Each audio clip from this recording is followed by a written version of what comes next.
Hey friends! Welcome to the Drug Prevention Power Hour, where we empower leaders in youth drug prevention. After creating a student-led movement hosting epic drug-free events across the nation, your host, Jake White, dedicated himself to making the prevention field more fun, impactful, and relevant for today's youth. So if you're in education, counseling, public health, prevention, or just a caring adult looking for strategies to protect your kids, we hope you subscribe and learn from every show. Coming to you from Jake White and his team at Vive 18, enjoy this episode of the Drug Prevention Power Hour.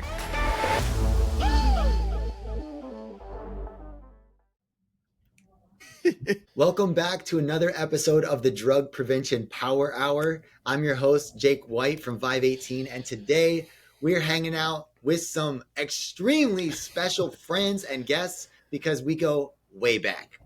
So today you're going to get to know the powerhouse father-son duo behind Up to It. Jamal and Zion Givens. Together they lead a nationwide movement focused on making mental wellness real, relatable, and actionable for both youth and adults. Jamal brings over 20 years of experience in community mental health and prevention, while Zion brings the voice of the next generation, raw, honest, and deeply relatable. Whether they're speaking to construction crews, school districts, or national coalitions, their unique dynamic blends storytelling, lived experience, and practical tools that help families and communities have the tough conversations that lead to stronger connections. They're not just sharing insights, they're creating impact. So, Jamal, Zion Z Givens, or I should say J Give, and Z, welcome to the Drug Prevention Power Hour. What Hey, who wrote that? That was good. on? You wrote that, Dad? What's You wrote that? That was good. That was nice. That worked. That worked. I ain't mad at nobody. Like you said, the dynamic duo. I love it. Man, Hey. we're here. Thanks, Jake, for bringing us on. Yeah, just so you know, I'm Batman. Let's be clear. One of these Batman, and it's Jamal. You're not supposed to tell him that, man. You're supposed to keep that shit. Now look at everybody now. Dude, you know what? We started talking about Love Island and all the drama, and he says, I'm going to create some drama in this show. Let's just start with the power dynamic. I am the father. You are the son.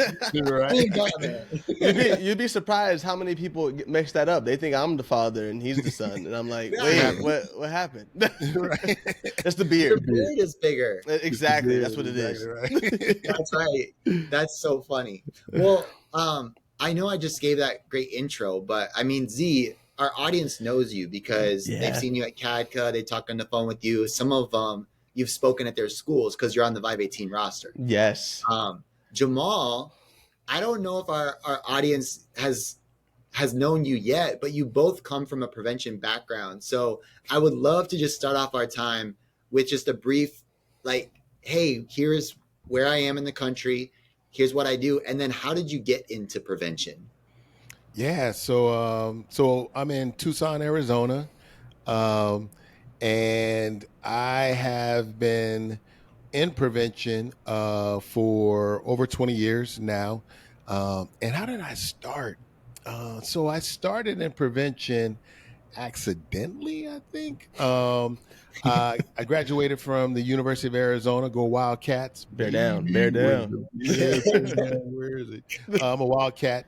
And I got a major in sociology, minor criminal justice, and wasn't 100% sure knowing what I wanted to do. And then I ended up, I had started out actually as a big brother with Big Brothers and Sisters of America.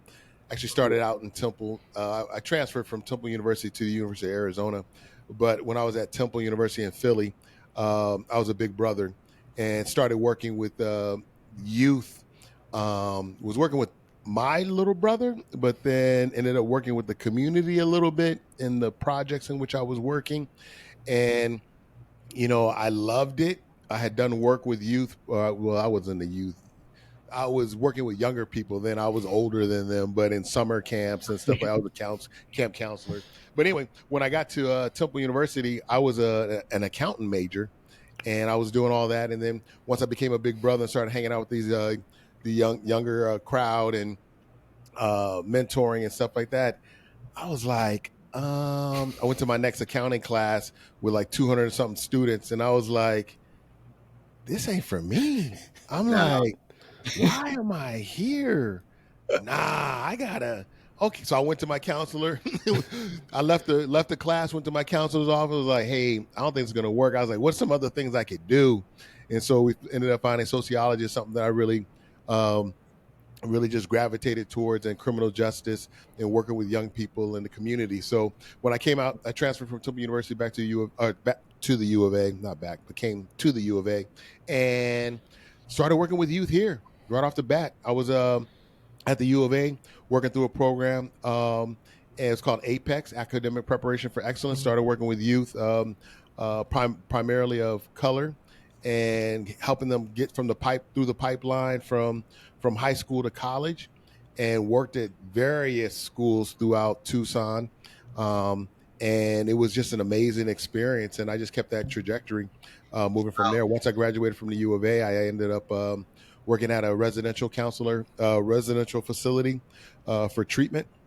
I was the lead residential counselor and helped establish the program that was for guys and girls. It was the first one in Tucson, and just kept it going from there, man. And it's just been a part of my soul. Well, and today your experience led you to creating your own organization. Like and am I right that you helped start and basically the founder of your coalition and the movement that you're doing right now? And I know up to it's part of it. Yes. But so my day job is is I have a nonprofit organization. It's called LPKNC, which is Liberty Partnership Keno Neighborhoods Council, and it actually was I founded it from LPKNC, the coalition. We had been around so Liberty Partnership is one coalition, Keno Neighborhoods Council is another. And then in 2012, they merged. And I was always the coordinator or technical assistance person to those coalitions. And then when they merged, nobody wanted to give up their name. So they just smushed it together. And so LPKNC has just been known since 2012, just in the community. So we kept it.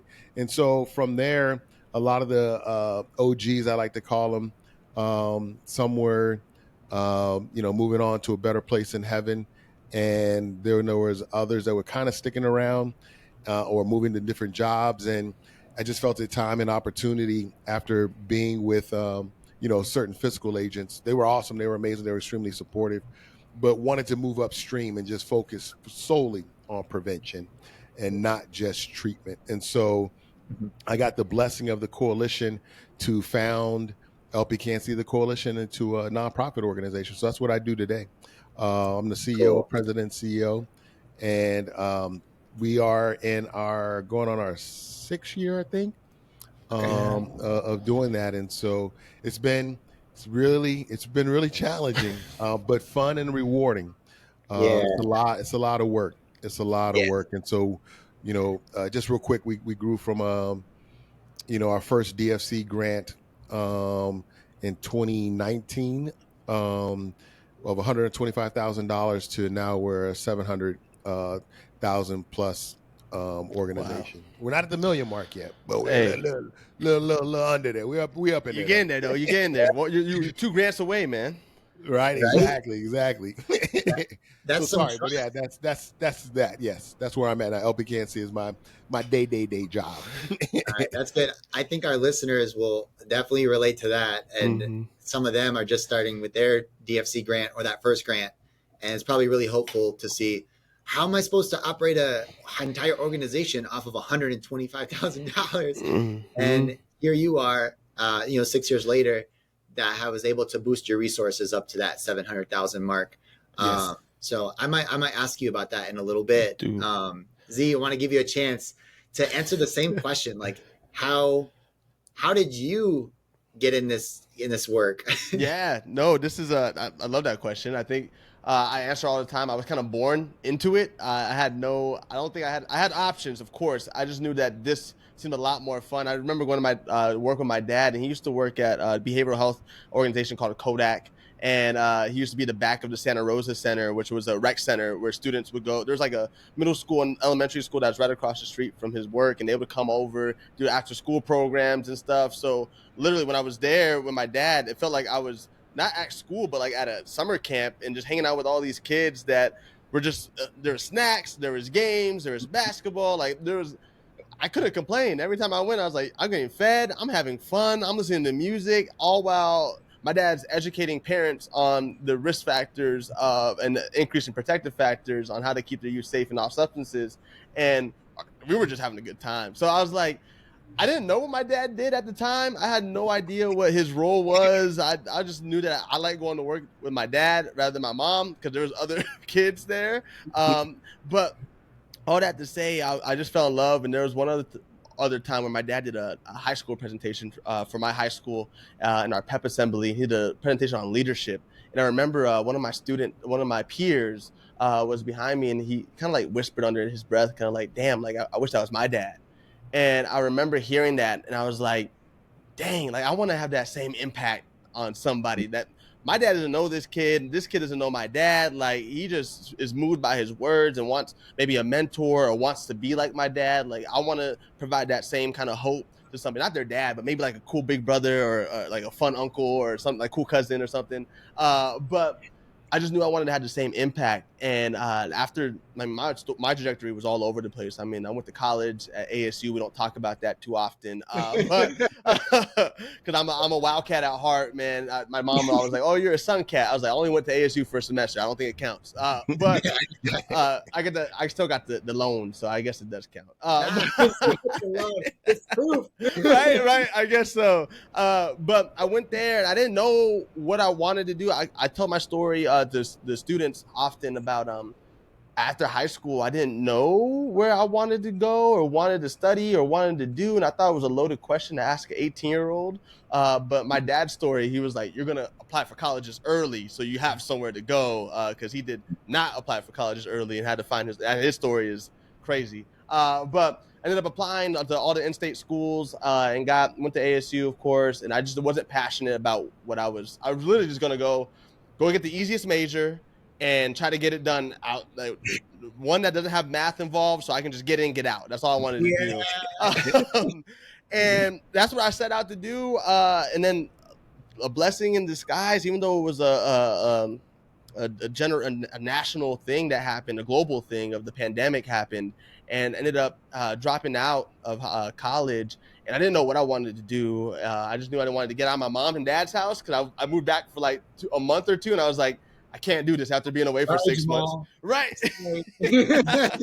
I was pushing him out, believe you me. Like, ain't no room in here for you. The conversation was, do you want to pay for rent, or do you want to pay for your own rent and have your own space? And I was like, I want my own space, and I'll pay for my own rent over there. So I ended up working like some odd jobs of acai bowl shop, which was awesome. I did that with all my high school buddies, and it was kind of like not going to work and just hanging out with your friends and working at the same time, which was a blast. And I loved that. And then Uber Eats and DoorDashing to make ends meet. That's what I was really doing. And there's one point where I was like, this work isn't really serving anybody. Like, it's cool to help people with their acai bowl and they get a smile and a thank you. That's cool. But yeah, I wanted something more impactful. And luckily, my dad, this is when he got awarded another grant.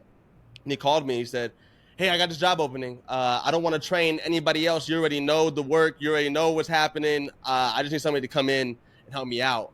And I asked him, like, hey, what's the pay? What's that looking like? And he's like, you'll be taken care of 100%. And I was like, all right, cool. So jumped ship and started working with him. And I think that was amazing to watch my dad build the nonprofit into what it was. And he didn't tell you this, but the stress, and like, Jake, hearing, talking to other coalitions and nonprofits, that the stress that he was feeling building this thing was insane. I don't think I've seen my dad that stress ever in my life. And just his will and his grit and his tenacity to build this thing, and then to have me come in and be employed by him was kind of like, dang, like, wow, I got to see you build this thing, and now you got to employ me, and now I get mentoring and coaching, not just in life, but just in this profession from somebody that's been in it for 20 plus years. Like, that's a blessing. Like, and he's passing on this knowledge, and I was like, man, this is what I want to do like forever. So I ended up, I was like, you know what, Dad, this is cool. I was getting this itch to go to Phoenix, came out to Phoenix, worked with another local nonprofit up here. And I was like, all right, they trained me up. They gave me a lot of tools in my arsenal to build me up as a professional and as a speaker and a coach and a mentor. And I was like, but what about the places that don't have a Z or that don't have a Jamal, that don't have a Jake? How can we impact them and meet them where they're at? And that's when we got together and I talked about, yo, Dad, let's do this together. Let's do Up to It. And actually, he was the one that was like, hey, let's do this together. And I was like, you want to do this with me? He's like, yeah, why not? He was like, all right, let's do it. So we started up in 2024, and now we're going on year 2.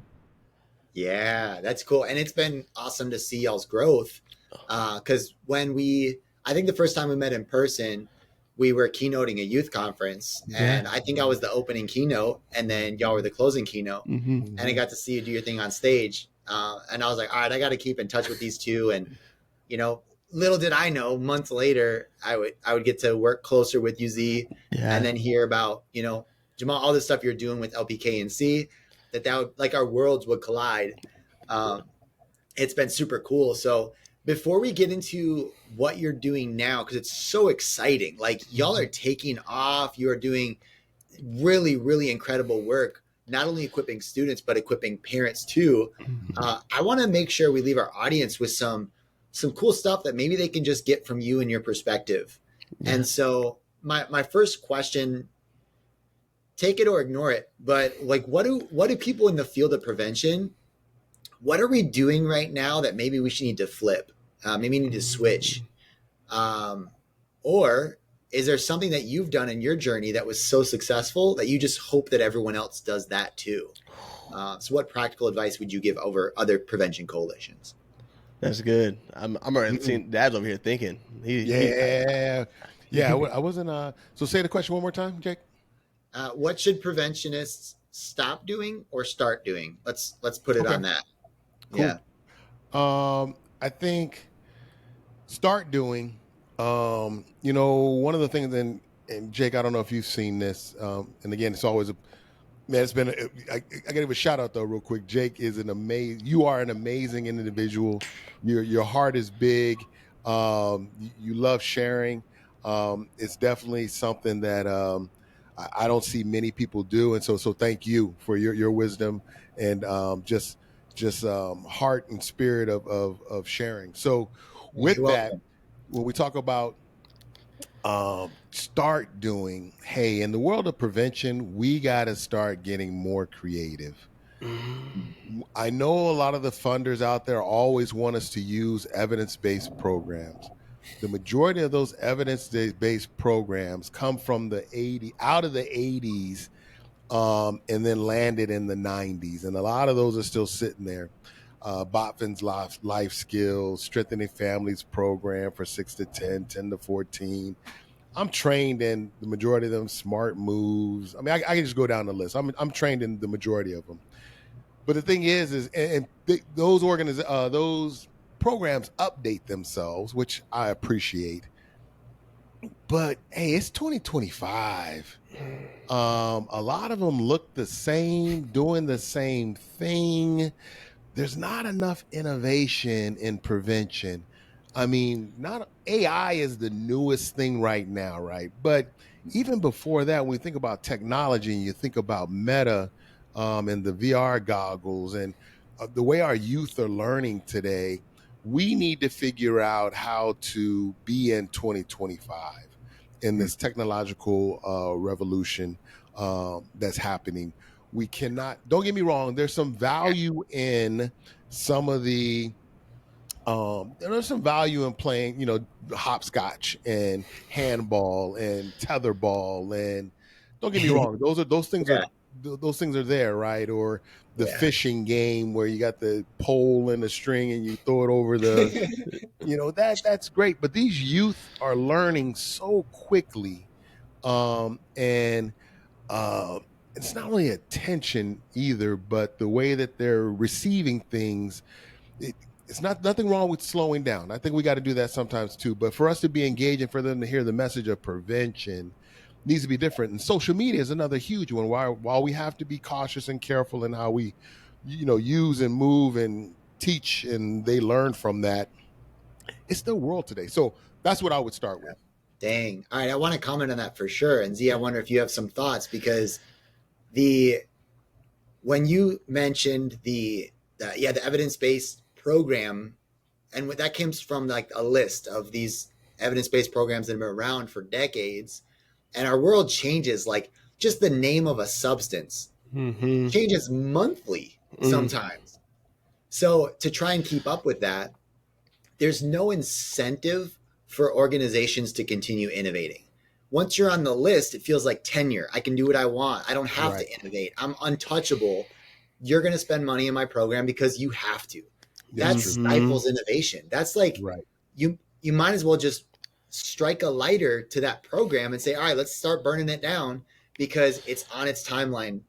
Where I feel like the system, we need competition, we need innovation, we need partnerships where we're trying to literally compete to create the best programming. Yes. And whoever's the best at listening to their audience, studying these students, listening to them, studying the staff members who implement the program, listening to them, they will produce the best product. And I know the catch-22 is we have to be able to evaluate it. So at the same time, do we have evaluation places or evaluation things in places where we need them? Right. And that's why I'm glad you said that, Jamal. And I'm wondering, do you place an emphasis then on promising practices because they have some data and they might be a little more fresh? And is that the like middle ground we can lay in to say, like, hey, you don't have to pick this brand new program that's no one's ever touched it, and you don't have to pick the 30-year-old program either. Right. Like, where's the middle ground, Yeah, for me, I think it's definitely taking a look at promising practices or evidence. I like evidence informed also. I think, and then trying to build off of that. But one of the things that I'd like to see, and I'm challenging even myself with this, is not to piggyback off of what's already there. Really start kind of clean and fresh and think, okay, how do we look at this differently than we've always looked at it? Don't get me wrong.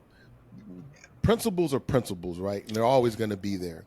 Yeah. And we can build off the principles, but be careful of the activities that we're using or the mediums in which we're delivering the service. And, like, for example, there's this one group that I ran into. I don't know if you guys have bumped into them yet, but it's a hip hop group. And they have a hip hop prevention program. That's cool. Who would have thought about doing hip hop music with prevention or dancing with, that is unique. That's different. And I haven't fully learned how they're doing it yet, but that's innovative, right? Mm-hmm. It's not just, all right, Jamal's coming into your classroom and I'm going to, share these slides with you. There's this body of youth that are dancing, and then somehow they're also getting at the message of prevention. And Jake, you do something similar, even just in the opening up of your, I've seen your keynotes. I haven't seen full presentation, but with the drumming thing, that is so unique and different. And yet you still have the prevention message in there. That to me is innovative, right? You're not just coming up and just showing a slide presentation and then telling you don't do it, right? You're adding something into it. So that's when I say innovative, that's what I'm saying. But promising practices, 100%, right? We can build off of those and maybe support some of those.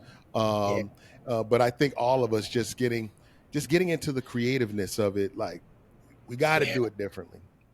That's cool. I'm glad you said that, because I know, like, what you and Z, you love hip hop, and you have like funny cultural references that y'all do that the audience really loves, and it's a connection piece. And I think for anyone listening to this, is oftentimes the innovation, like Jamal said, you don't have to reinvent everything, but oftentimes it's canvassing, like, what makes you, what do you love to do?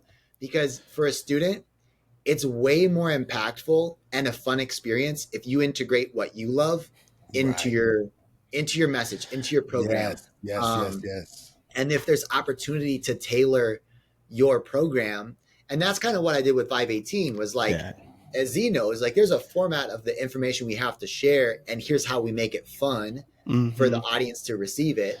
But then there's 3 tailored parts where you get to introduce your flavor, and that's going to make it more like when you get in front of the students, they're like, why do I like Z so much?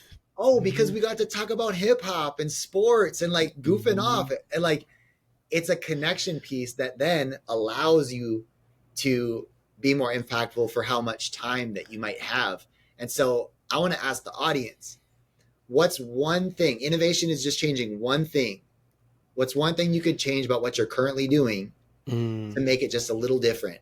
That's so and good. What if you ask yourself that question every quarter, and then you always stay fresh? You're infusing what you love. Even if your interests change or something didn't land, you can try something different. And that was I think that was the key point that I was going to say too, was just prevention is connection, right? Connection is prevention. When you're able to connect with folks, they want to be connected to something, and more now more than ever, people just want to feel connected to something. And you know, with Jake, I talk a lot with substance misuse, right? That's our niche. That's where I say niche, but that's what we focus on. But even in the mental health sphere, where Up to It lives, is right now we have a loneliness epidemic, is what they're calling it. And how do we prevent that? Well, it's inviting them to connect. So like what that hip hop group is doing is it's not virtual. They're asking people to come in and, hey, let's dance and let's talk about some of these feelings that we're having. Let's talk about some of these emotions and how we can regulate and cope.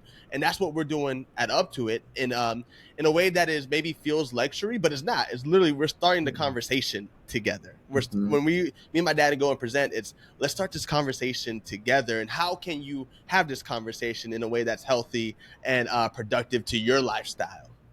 Yeah.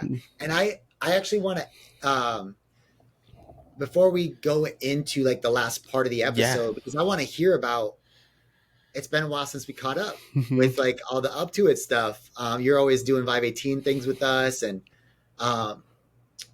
before we do that, I did a teaser.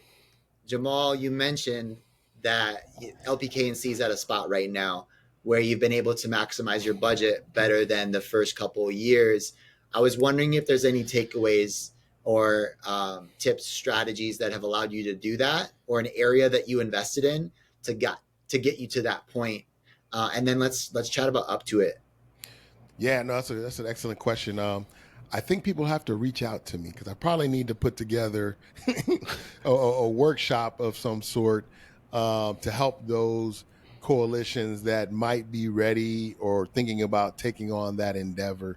It is a lot more tough than just even filing the paperwork for a nonprofit is, can be challenging.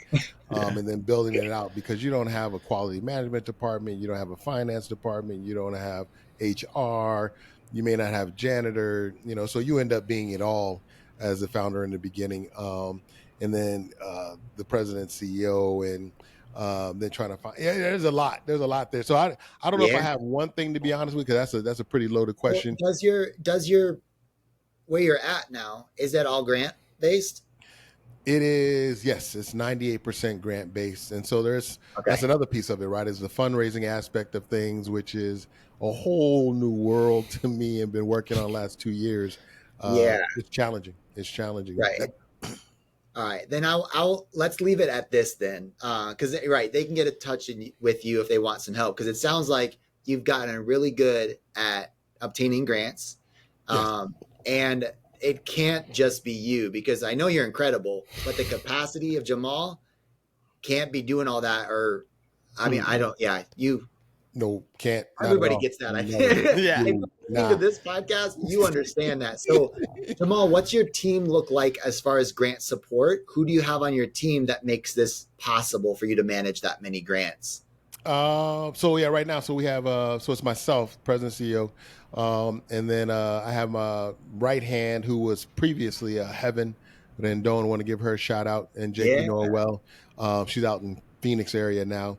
But Raul Munoz is my program manager. But who's the backbone and who really helped me get things going is my senior program assistant. She and I have been together 20 plus years.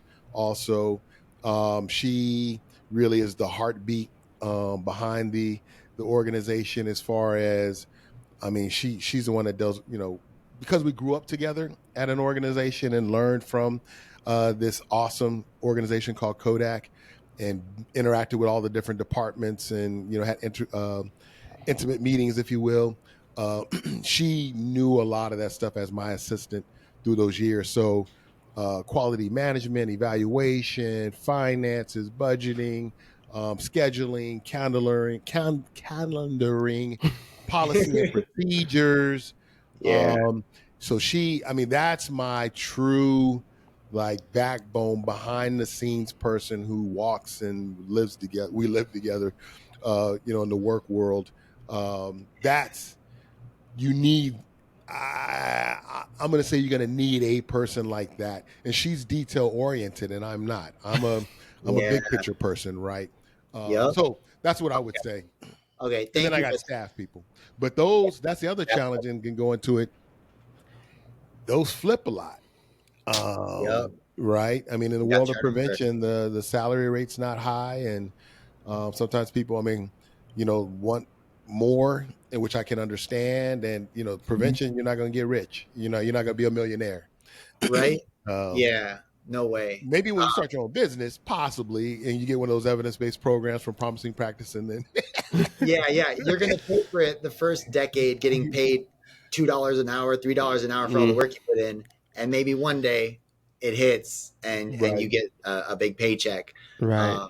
So Still staffing hoping. is another challenge. Yeah, no, Yeah. Still hoping. 100%. maybe people, recognize the value that we bring. I mean, I think I find ourselves similar to teachers. You know what I mean? Where people just Yep. don't truly appreciate. Meaning, when I say people, I mean funding or funders Yeah. don't fully grasp yet Yeah. the Yeah. I value get that we that. truly bring to the table. That's Oh, true. I get that for sure. I'm going to shout out a book I'm seeing this thing because you mentioned like the big picture thinker, you're driving strategy and things like that. And I just read this book called Traction, and it's how to run your business in a sustainable way with systems and procedures. Because as the visionary, they call them visionaries and integrators. We're the visionary, and we know our target audience. We think of creative ways to help them. We're innovative thinkers. We have 1,000 ideas, and 950 of them are bad, but 50 of them could change the world. Right. Yep. And we need the integrators, the ones who are detail oriented, they're action takers, they're down to the minute details, not only to help keep us grounded and like tell us which 950 are not the great ideas or feasible, but how to actually implement them. So for anybody who is right now listening to this and you're like, hey, I'm stuck because I have a big vision and I need to make it a reality, but I don't get that small picture stuff, you might need an integrator. Like Jamal said, his friend is that's been in the field with him for so long. But let's learn all about Up to It, because this has been so exciting to witness over the last 2 years. Y'all have grown at an insane pace. Like, it is so cool. And I love that you are tackling that's something that's so important to us prevention professionals. You're tackling mental health, and you're tackling tough conversations with parents too. So if you had to just tell everybody, like what is Up to It? Yeah, no, I think that's such a great question. And one of the things that I love is that, like you said, you got to be there at the forefront of it all. And Jake has been a tremendous mentor and just guidance and friend and brother that I needed all throughout this process. So even though Dad said he's Batman, I get to run this ship. So I get to be the CEO of Up to It. He gets to be the CEO, president of LPKC. But to say that, all to say that Up to It is helping youth, families, and organizations connect, communicate, and thrive together while making mental health real, actionable, relatable. And the key things that we really want to really emphasize is that it's relatable and that's actionable. Everything that we're going to give you when we're presenting, when we're talking with you, when you come to a workshop, is that you're going to be able to apply these principles the next day, right? And integrate it into your life, or even the day after that presentation. I think where we're different when we talk about mental health is that we're having real, raw, honest conversations. There's really no sugarcoating in any of our presentations. It's very, in workshops, it's like, hey, this is what you're seeing, this is what we're hearing, here's how you do it, here's how you combat that, and do it together. I think a lot of people focus on and here's where we're different is a lot of people think, yeah, if we go talk to the youth, that the youth can implement these things like for themselves, by themselves. But at the end of the day, they have to go home to parents and guardians who are not retaining or getting the same education or resources that this youth just got. So when they're trying to implement some of these things we're talking to them about, they're being met with friction and force. And now they're going head to head. And you know this, Jake, it's hard to get parents in a room or guardians in a room to talk about this topic, but then they'll be the first ones to complain to the principal or complain to their teachers about, why is my youth acting like this, and why are you not doing this? And they'll hit you with well, we paid this amount of money for a presenter to fly out here to tell y'all about this, but only 3 of y'all showed up, and the 3 that showed up, their youth is fine, they're doing okay. So our challenge has always been, let's talk to the parents. Like, let's get through to the parents and guardians, because those are the ones that can help integrate the change that these youth, that we're talking to these youth about, and promising practices that they can implement in their lives, their own lives. Wow. And that's what's cool too, is being the father and son duo, is that, and I've seen this on like videos of watching y'all do your thing, and people in the crowd saying your presence and your example together, it's that connection piece you talked about. Is sure, they could look up a blog on what to say to their kid or something, or like they could, which I mean people just won't do, or they will, and it's not to their liking or their style or whatever it is. So y'all are not only bringing the information, but you're bringing the excitement to go home and implement it. Right. And you can't put a number, like you can't value that enough. If we have amazing information, like having this bougie yacht, and it always stays in the parking lot, Right. that's a useless yacht. Right. Like, you need a duo like you to say, here's the information, and now they leave and they're excited to use it. So Jamal, on your perspective, what do you think it is from the parent adult side that y'all bring that was maybe missing in previous things, or what unique value from parent perspective are y'all bringing? Yeah, I think it might be twofold. One is, or maybe even three. One is a father-son duo, right? There's a lot of, I feel, misinformation out there that fathers and sons may not communicate or have good relationships. Two, it's we're a father-son duo who is men of color. Zion's Blaxican, Black and Mexican. I'm Black, and again, stereotypes that men of color don't support their sons and or families, and so we get to show that aspect of things. I think the third is that it's a positive relationship, and that it was tough conversations that led to the stronger bond and connection, and me being open to learn, listen, see, hear, and then sharing that with other adults, that it's okay to listen to your young people. So I get to be a model, if you will, not a role model, but a model of, this is what happens when you do this. This is what it potentially could be. But if you're trying to be the parent all the time and not learn and listen, then yeah, there's going to be this possible friction all the time. And then also I think people get to see, and this might be the fourth one, is just a transition from, I'm always going to be his father, but I am now an advisor. Yeah. I mean, once he turned 18, he's a young man. He's an adult in the eyes of the law. So much so that PlayStation sent me emails telling me so, that I had to get off of his account when he turned 18. No way, that's funny. And I was like, what? I can't have parental controls over it any longer? They sent me an email, kicked me off. But that, and that relationship and that dynamic needs to change. And it makes sense, right? Always be his father, but the relationship in a way, and they get to see that also. So, and we get to tell our stories. That's, I was trying to pinpoint why I resonate so much with your platform, and I think you just told it to me. Is you, just like in prevention, oftentimes we think prevention is bringing in somebody who made all the mistakes and say, don't make these mistakes. We learned over the last decades that backfires. It shows permission to make all the same mistakes, because then you're going to get on stage and go share about it and you can have a good life.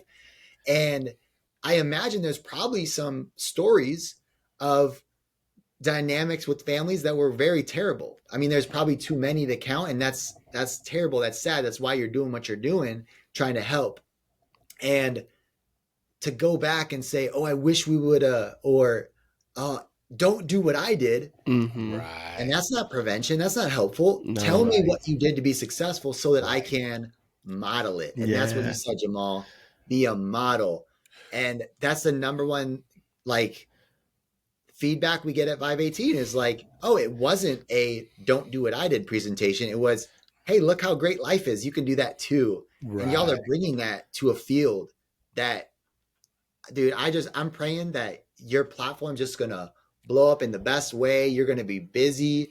You're going to be flying all over. I mean, it's already happening, right? Like, incredible what y'all have done. So, to leave people with some ways to actually get in touch with y'all, to see what you're doing. I got two questions. The first one is, what are the best ways for you to work with different community partners, and who are those partners? And then two, please tell us how to go check out all the stuff that you're doing with Up to It.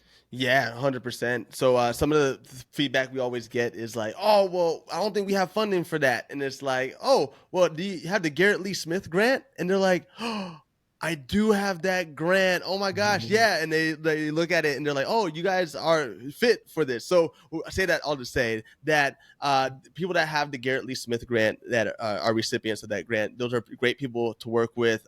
School districts, coalitions, anybody that has that kind of funding, definitely reach out to us, and we would love to help you guys out. The other thing that we love to work with is construction teams and construction workers. That's been a need. To have one of the highest rates of suicides within any industry. So we want to help them, because we know it's not just work stress, but it's also family stress that plays a part in that. So those are kind of our two demographics. If you're also in workplace, when we talk about EAPs, employee assistant programs, or things of that nature's employee wellness, we fit right into those conversations, because again, it's not just work stress, it's also family and parent stress that these your employees are dealing with as well. So true. And then social media handles, I don't know them well.